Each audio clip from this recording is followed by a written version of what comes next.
Эрүүл мэнд эрхэм баян. Иргэдийн эрүүл мэндийн боловсролд зориулв. Эмийн зохистой хэрэглээ.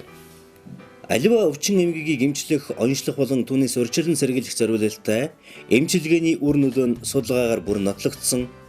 Хэлбэрт оруулан тодорхой тун хэмжээгээр савлсан бэлтгэлийг эмгэн. Эмийг хүний нас, биеийн жин, өвчний байдлаас хамааран ялгаатай тунгаар хэрэгэлдэг. Ихэнх эмийг нэг удаа хэрэглэх хэмжээгээр насан туршид болон хүүхдэд зориулсан тунгаар үйлдвэрлэдэг боловч няраа болон бага насны хүүхдэд эмийг хэрэглэхдээ биеийн жинд тохируулан хувааж таллаж өгнө. Харин өндөр настан элэг, бөөр, зүрх, уушиг хоол боловсруулах эрхтний эмгэгтэй үед эрхтэн системийн хэвийн үйл ажиллагаа өөрчлөгдсөний улмаас эмийн үйлчлэл бас өөрчлөгддөг тулам тунг багасгах болон тун хоорондын зайг уртасгах зэргээр зохицуулалт хийх шаардлагатай байдаг. Эмийг хэд их тунгаар хэрэглэвэл эмийн гаж нөлөө ихсэх, хордох, эрхтэн системийг гэмтэх аюултай. Харин бага тунгаар хэрэглэвэл эмчилгээний үр нөлөө буурдаг тул тохирох тунгаар хэрэглэх нь зүйтэй. За эмийн зохистой эрүүлийн талаар авч үзэхэд эмийн зохистой эрүүлийн үндсэн гол асуудал гэж байдаг. За үүнд нь юу хамаардаг вэ гэхээр жирэмсэн эхийн, эм хэрэглээ, хөхүүлэхийн, эм хэрэглээ, бага насны хүүхд болон өндөр насны эм хэрэглээ гэсэн асуудлууд гол асуудал болж өгдөг. За зохистой эрүүлийн чухал ач холбогдол нь юу вэ гэхээр эмээ зөв сонгох, за хамгийн үр ашигтай байх, аль болох хор хүннэл багтаа эмийг сонгох, за эмийн хэлбэр болон түүний хэрэглэх арга зөв сонгох, за мөн тун болон тунгийн дэглэмээ зөв сонгох, за эмийн зөв хослолон хэрэглэх гэсэн ач холбогдол оршдог. Жирэмсэн үед эсэм мэнд амаржих, эрүүл хүүхэд төрүүлэхийн тулд эрүүл мэндэд онцгой анхаарал тавьж, ажил амралтаа зохицуулах, чанартай хоол идэж, өөр тохирох дасгал хөдөлгөөнийг тогтмол хийх, шаардлагатай амин дэмийг тохирох тунгаар хэрэглэж, өвчин эмгэгээс урьдчилан сэргийлэх нь чухал. Жирэмсний хугацаанд та эмэгтэйчүүдийн зөвлөгөө авах газарт эсвэл өөрийн сонгосон эмчийнхээ хяналтанд байх ёстой. Хэрэв та өвдсөн бол эмийг өөрийн дураар сонгон хэрэглэж болохгүй. Учир нь жирэмсэн үед хэрэгэлсэн эм нь эхийн цусаар дамжин урагт янз бүрээр нөлөө үзүүлэх өндөр эрсдэлтэй. Эмээс жирэмсэн үед эм хэрэглэхдээ туйлын болгоомжтой хандах ёстой. Эм урагт хэрхэн нөлөөлөх нь жирэмсний хугацаанаас хамаардаг. Эхний 17 хоногт үрх хөврөл хөнөөгдөх аюултай буюу маш их хортойгоор нөлөөлдөг. Үрх хөврөл түүний эрхтний хөгжлийн үед аль нэгэн эрхтэн системийг гаж хөгжил үүсч болно. Ургийн өсөлтөх хөгжлийн үе буюу 56 хоногоос хойших үед эмийн нөлөөгөөр ургийн хөгжил саатах, эрхтэн системийн үйл ажиллагааны эмгэгүүд үүсч болно. Төрхийн өмнөх 1 сар орчмын үе буюу жирэмсний сүүлийн сард хэрэгэлсэн эм эхийн төрөх үйл ажиллагаанд сөргөөр нөлөөлж болохын зэрэгцээ. Төрсний дараа нярайн гадаад орчин дасан зохицох чадварт муу нөлөө үзүүлдэг. Сөрөг нөлөө үзүүлдэг чанараас нь хамааруулаад жирэмсэн үед эм хэрэглэх үндсэн зарчим гэж байдаг.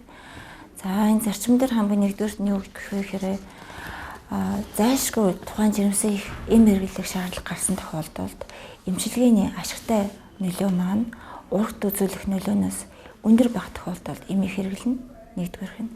За хоёрдугаарт нь юу болох вэ гэхээр жирэмсэн үед урагт хэрхэн сөрөг нөлөө үзүүлэх нь тодорхойгүй шинэ эмийг аль болох хэрэглэхгүй байх шаардлагатай.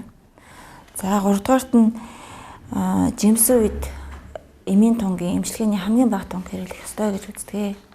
Дараагийн зохистой хэрэглээний асуудал нь хөхүүлэхийн эм хэрэглээний асуудал юм. Хөхний сүгээр дамжин тухайн эм няраа хүүхдэд сөрөг нөлөө үзүүлдэг учраас энэ маш том асуудал болж өгдөг. Иймээс хөхүүл их эмийг хэрэглэхдээ дараах зарчмыг баримтлах нь зүйтэй. Үүнд эмчээс зөвлөгөө авч хөхний сүгээр ялгардаг эмийг аливуулах хөхний сүгээр ялгардаггүй буюу бага ялгардаг адил төстэй үйлдэлтэй эмээр сольж хэрэглэх юм.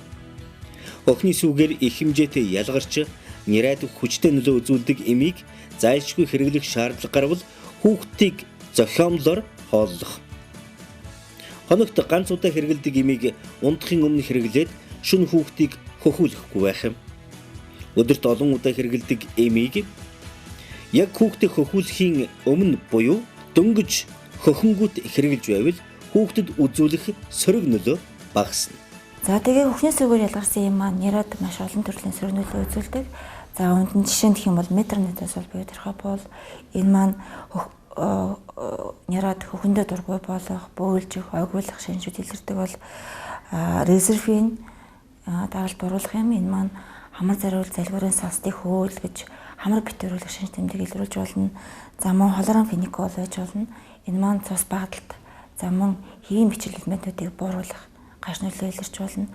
За мөн тетрациклинууд байна. Тетрациклин маань ясчлалтыг бууруулах, за мөн хэвийн бичил элементүүдийг багасгах, за сульфениламидууд. За энэ маань билирубин солилцоо алдагдуулан шаарлалтыг үүсгэх зэрэг маш олон төрлийн эмүүдийн гаш нөлөө илэрч болдог. Хүүхэд эм хэрэглэхэд юу анхаарах вэ? Нэрээ олон бага насны хүүхдэд эмийн үйлдэл насанд хүрсэн хүнээс ялгагдах онцлогтой байдаг. Хүүхдийн биеийн чин бага, эрэгтэй системийн үйл ажиллагаа бүрэн хөгжөөгүй байдаг тул зарим эмийг бага насны хүүхдэд хэрэглэхийг хориглодог.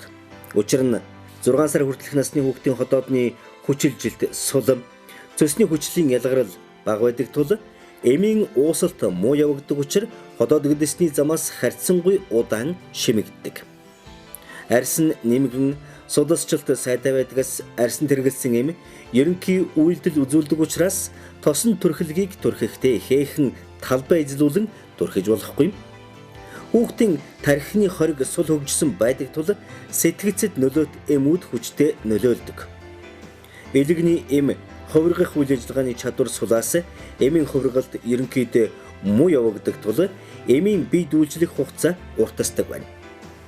Хүүхдийн биеийн онцлогоос хамааран хэрэглэх эм тун хэмжээг нарийн тогтоох шаардлагатай тул эмийг дур мэдэн өгч болохгүй. Заавал эмчийн заавраар өгөх хэрэгтэй. Бага насны хүүхдэд ингэж гаш нөлөө, сөрөг нөлөө үзүүлэх хандлага өндөртэй байдаг учраас эмийн тунг наривчлан тогтоох шаардлагатай байдаг. За тэгэхээр эмийн тун тогтоодог 3 янзын арга байна. Үүнд нэгдүгээр нь жинд харьцуулан тунг тогтоох, насанд нь харьцуулан тунг тогтоох болон бие эслэхэнд нь харьцуулан тунг тогтоодог. Ер нь бага насны эмийн бэлтгэлүүд маань бага насны хүүхдэд зориулсан эмийн тун хэмжээгээр үйлдвэрлэгдэх нь бага байдаг учраас бага насны хүүхдэд ихэвчлэн уусмал болон сироп эмийг хэрэглэж ивэл үр дүнтэй гэж үздэг. Өндөр насны эмийн хэрэглээ. Өндөр насны физиологийн үйл ажиллагааны онцлог өвчлөлийн байдлаас хамааран эрэгтэй системийн үйл ажиллагаа хэвийн хэмжээнээс буурахаас гадна эмийн шимэгдэлт, тархалт, ялгаралт ч мөн буурдаг. Тухайлбал ходоодны үйл ажиллагаанд хүчил багасах, цусан хангамж муудах, хөдөлгөөний үйлдэл сулрах зэрэг өөрчлөлт гарснаас эмийн шимэгдэлт буурдаг. Нас ахын хэрээр элэгний жим багасж, цусны урсгал нь буурч, цусан хангамж муудаж, эмийг хувиргадаг, бодисын идэвх сулардаг тул эмийн хувиргах чадвар багасдаг. Бөөрийн үйл ажиллагаа суларснаас эмийн ялгаралт удаашрдаг бөгөөд биед хуримтлал ихээр үүсч гажинлал үүсэх хандлагатай байдаг учраас эмийн тунд маш сайн зохицуулалт хийх шаардлагатай байдаг. Амбулатороор үйлчлүүлэн эм авч байгаа өндөр насны 90% нь 2 буюу үүнээс дээш тооны эм авч хэрэгэлдэг. Үүнд даралт бууруулах, зүрх судасны системд нөлөөлөх эм, өрөвслийн эсрэг бэлтгэлүүд, ходоодны өвчин саармагжуулах бэлтгэлүүд, витаминууд, сэтгэл засах, тайвшруулах үйлчилгээтэй бэлтгэлүүд ихэвчлэн байдаг байна. Дэлхийн эрдэнэлийн байгууллагын зөвлөснөөр өндөр насны хүмүүст эмийн тунг тохируулан хэрэглэх зайлшгүй шаардлагатай эмийн жагсаалт гэж байдаг. За үүнд жишээ нь аминогликозидууд байна. За энэ маань чих бүр хортуулна, бензодиазепамууд, энэ маань төмөн төрлийн системийн дарангуулах нөлөө үзүүлдэг. Зүрхний гликозидууд байна. Энэ зүрхний гликозидын өндөр хордлого оруулж болно.